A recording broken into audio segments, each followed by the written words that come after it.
How we doing? What's up, Danny? Good. How you doing? Congrats on the win, man. Thank you, bro. All right, we're gonna get something. I got to ask you something different off the.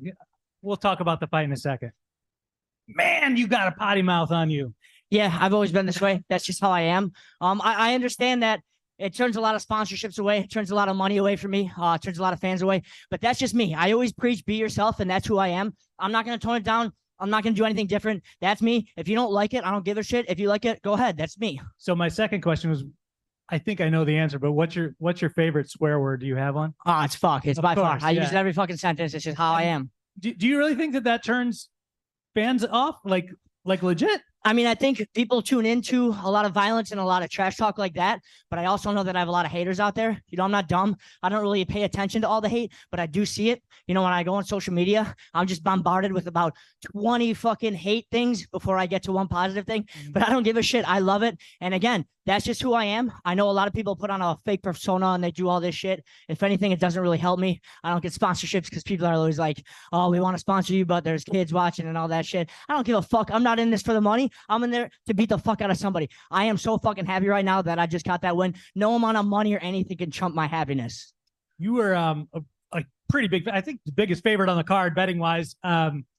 Was he tougher in there than you thought he was going to be? It seemed like he clipped you with a few things. So, well, he's very fucking powerful. Me and my camp, we knew that shit. We knew going in, he can put the lights off with anybody. He just has to tag them. He throws very powerful shots, throws a lot of hooks, throws a lot of loopy shots. Sometimes those are easy to counter, but if you don't counter them and time it at the right spot, then you get fucking knocked out. I didn't feel like going to sleep in there. I feel like being an awake beast. And that's just what I did. You know, I knew I would face a little bit of adversity in there because when you got a young kid in there that's just gunning guns blazes, nothing to lose, you get their best fight. And I knew I would get his best fight, but that's nothing compared to what I see. Did you figure that, you know, his best version would include, you know, going after a leg like that? And then secondly was how tight was it? I mean, obviously he got out of it pretty quickly, but did he have it? You know, it's funny because I was watching one of his old fights about 6 years ago. He fought somebody. I think the guy's last name was De Jesus or some shit like that. And I didn't see it until this morning when I was watching film that he went for a leg lock. And me and my coaches saw that. So we actually practiced a little bit of defense there in the back before this fight right now. I didn't think he was going to break it out just because that's so risky, man. In MMA, if you don't get it, you keep getting clipped, hit in the face repeatedly if you don't get that submission. So props to him for going for it. That's a kid that didn't really give a shit about anything and just went for it. I can respect that. He's a very good fighter. He's going to be very successful in Bellator. I know it. You finished him with a choke. It took a few times before you were finally able to get it. Was that part of the game plan all along that you figured that would be there? Yeah, the game plan for me is simple. It's every time. I don't give a fuck who's listening. I don't care if anybody in any organization is listening. I do the same fucking shit. Try to fucking stop it. If I take it to the ground, your grappling is not going to be as good as mine. I wanted to throw the hands a little bit more. I did more than my other fights this fight. I think I clipped him a couple of times, hit him with a bunch of calf kicks. Really wanted my hands to go. You know, I was DMing with Mark Zuckerberg before this fight, and he said, good luck tonight. Let's see the hands flow. That encouraged me to let the hands flow. So shout out to Zuck for fucking having me throw some punches, having me clip the guy. But you know, I just take every opening. Some people say they don't want to see me fucking fight on the ground. It's easy. Stop my fucking takedown. You don't want to see me grapple? Stop the takedown and we'll stand up. I got no problem standing and banging. Have some fucking defense. Sorry, you guys suck. I wouldn't be doing my job properly if I didn't ask a follow-up on the Mark Zuckerberg thing. So can you give some background on that? I don't want to elaborate too much. You know, I don't want to put too much of his information out there. He's a good friend of mine. He's the fucking shit. He's the leader of the free world. He's the fucking shit. And he encouraged me to show off my striking tonight. Swear to God. We were talking about the game plan for this fight. You know, obviously you don't want to stray away from it too much. You don't want to be too crazy out there. When you're the better fighter, you want to play it safe and you want to get the victory and the finish, but play it safe just because you want to fight your fight. But when you got a DM from Mark Zuckerberg saying to show off the hands, you got to show off the fucking hands. Show off the hands, clipped him, say goodnight. Why are you worried about sponsorships then? If you can get in his DMs, he can sponsor you. Yeah, I'm not too worried about the money. He's my friend. He's not so much there for money. I would never ask him for money or anything like that. He's a fan of fighting. He's a savage. I've seen him training out there. And yeah, he's just a fucking all around good dude. You know, I didn't want to make this about him or anything like that. I hate to even name drop him. I don't like doing that shit, but he's a fucking shit. And he recognizes real talent. You know, I don't mean to be cocky or anything, but obviously he recognizes that I'm fucking awesome and I'm a very good fighter. So it's just what it is. How much of what was successful tonight was improvements, I guess, or modifications after the Stotts fight? Yeah, I mean, I'm always improving. I'm fairly new to this game. And when you're young in this game and you train at the best team in the world, at American Top Team, you have no choice but to get better if you show up. And I show up every day, twice a day. I love this fucking sport. I love showing up to the gym. I love showing up to practice. I love my coaches and my teammates, everybody that supports me. So how could I not get better? You know, just show up, listen to your fucking coaches fully, because there's a lot of people out there that want to do their own shit. They show up, but maybe they do their own warm-up or whatever. I don't do any of that shit. I take this shit seriously. I'm a professional. I'm the best in the world. I didn't just get that way by chance. I took risks. I had a lot of fucking sacrifices, and I listened to my fucking coaches 110%. I don't give a fuck. If I went out there and my head coach, Mike Brown, said, all you're going to do this fight is throw spinning head kicks, you know what I would throw out there? Spinning fucking head kicks every time. I listen to my coaches fully, and I attribute my success to them. You called out Magomedov for Chicago in a couple months for a hometown fight. If you can't get him, do you want on that card no matter what, and you'll take anybody? Yeah, I need to fight June 16th in Chicago. That is my homeland.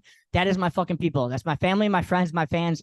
Some of my teammates are out there. Everybody that I fucking know is out there in Chicago. I need to bring the fucking house down there. We can sell that shit out, and the crowd will be chanting Sabatello. That's going to be a fucking sick-ass venue for me. But before that, I got to go back to Fort Lauderdale, party my ass off. You got to enjoy the wins in this game. I just beat a very tough opponent.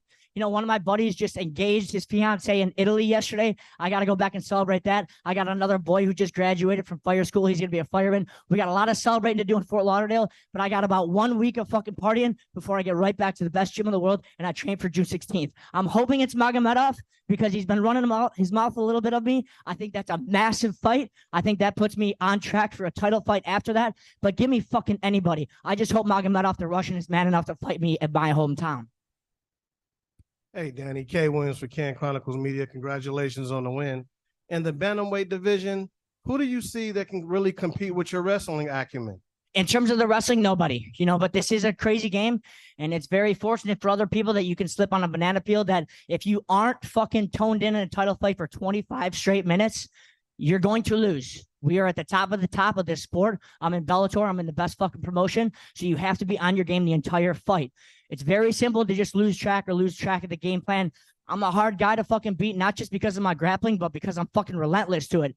If you go back and watch the fight tonight, I didn't get the first few takedowns. I shot about 4 or 5 times. I bet half of the fans out there were thinking, holy shit, he's not getting his fucking takedown. You know what I'm thinking there? I'm thinking money in the bank. He stopped these takedowns. He's getting a little bit tired each one. Just fucking go, go, go. Keep going at him. It'll eventually come. That's my mindset. Just grind this motherfucker out. So I fucking kept going. I kept shooting. I'll get to my attack. I get my position. Boom, done. Did the leg bar kind of shake you up tonight mid-second round? A little bit, just because I thought I was in good position. I didn't think I was in danger of that. He's very strong, maybe a little bit stronger than I anticipated. Once he had it, I knew it wasn't too tight. I knew I'd be fine. You know, sometimes when people go for that shit, they also burn out their arms. So a piece of me was trying to think like, okay, fuck it. Let him go for it. The crowd will go nuts. Hopefully the judges don't think it's too tight because it's not that tight. And then he ended up giving it up like I knew he would, and I went right back on top.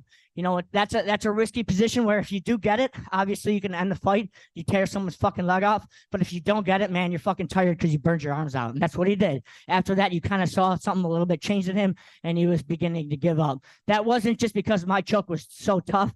That was because I fucking wore him out for about 8 minutes before that. And I know you claim to not be money motivated, man, but if someone offered you $1 million to go hang out and have lunch with Stotts, would you? Fuck no. I'd probably fucking rob that money, take my lunch and shove his fucking face in my food and then kick him in his fucking jaw and break his teeth. I hate that motherfucker. I'll always hate that motherfucker. Thank you for your time. Thank you. All right, we'll take a couple from Zoom. Jay Anderson.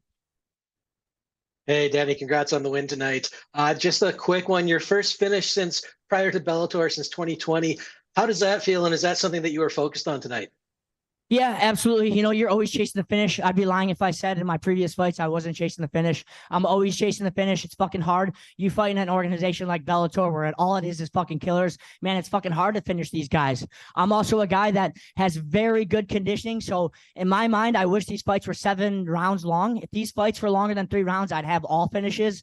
But I was lucky enough to put the fucking pedal to the metal for about 7 or 8 minutes, then get the finish. Again, what I said previously, that wasn't just because I happened to slip in a choke. That was because I grinded him out for about 8 minutes, and then I got the choke in. So As long as I get to my fucking attacks and I fucking attack people and I just keep fucking coming in their fucking face relentlessly, they will begin to give up. And I just have to remember to keep doing that. You know, sometimes you can't be too relentless because then you get stupid and you run into some crazy knee or whatever. So you got to be smart and relentless at the same time. It's a crazy mix, but I feel like I'm starting to peak and I'm understanding what that perfect relentless and smartness is. Dylan Napoleon. Danny, congrats on the win. I wanted to ask, when you were in that first round and he stuffed a couple of them takedowns, what was going through your mind? Did it worry you at all? Were you thinking you had to switch up the game plan at all? You know, how'd you approach that? No, stick to the game plan 110%. Live by the sword, die by the sword. If I fucking lose for going relentless, fighting my style, so be it. Hats off to the other guy for being better than me, but I'll keep fucking saying it. No one's fucking better than me. You know, I always say they might stuff my first 6, 7, 8, 9, 10 takedowns, but I am not stopping. I will not get ashamed of shooting. A lot of the times these guys stuff the shots. They don't understand it's not a win for them. If anything, at worst for me, it's a draw. It takes a lot of fucking effort to stop a takedown. You start burning your arms out. All the blood goes to your arms. That's money in the bank for me. So it's a win-win scenario if I shoot. If I shoot and they tie me with a knee, obviously that's a different story. Your lights are out, the fight's over. But if I shoot and they just stuff the takedown, okay, no harm, no sweat. I'll come again in about 15 fucking 20 seconds. Doesn't matter. So he was stuffing the shots. I was just thinking in the back of my mind, all right, the takedown will come. I'll get him out of here and then I'll go chug some vodka. Thank you.